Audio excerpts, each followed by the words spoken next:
Dans les dictionnaires d'avant les années Internet, le créole est défini comme suit.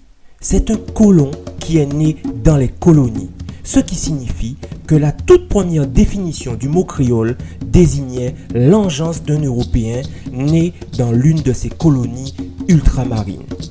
Puis le terme s'est étendu à toutes les possessions du colon. Le nègre créole, le chien créole, la langue créole, le jardin créole, la sauce créole, etc.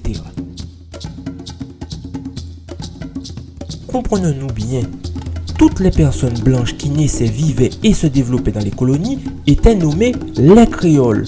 Ceci est vérifiable dans toute la littérature, les documents, les actes de jugement, dans tous les livres de l'époque que vous pouvez retrouver dans les archives nationales.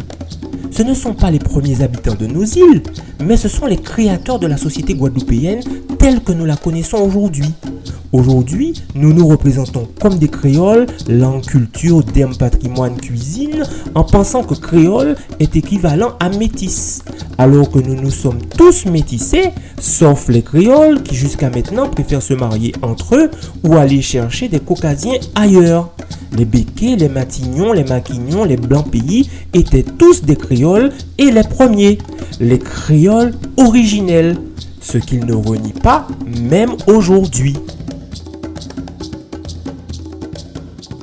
La question qui se pose est de savoir pourquoi à ce jour nous nous définissons encore comme des créoles, alors que depuis 1848, nous sommes censés être des hommes libres et égaux en droit avec tous les autres hommes de la planète.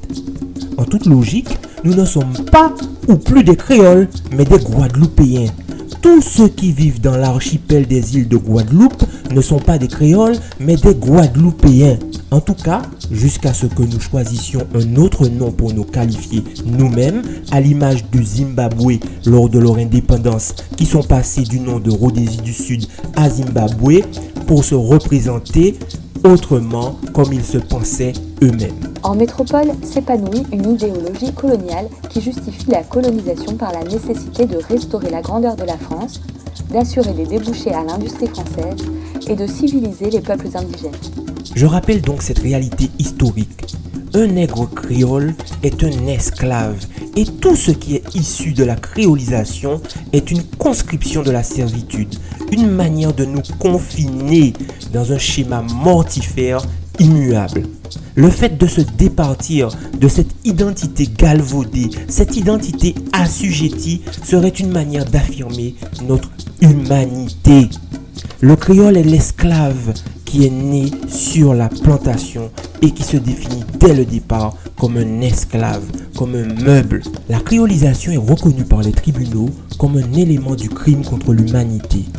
En vantant le créole, les créoles, la créolisation, il s'avère qu'on fait volontairement ou pas l'apologie d'un crime contre l'humanité reconnu par la loi du 21 mai 2001, loi dite Taubira.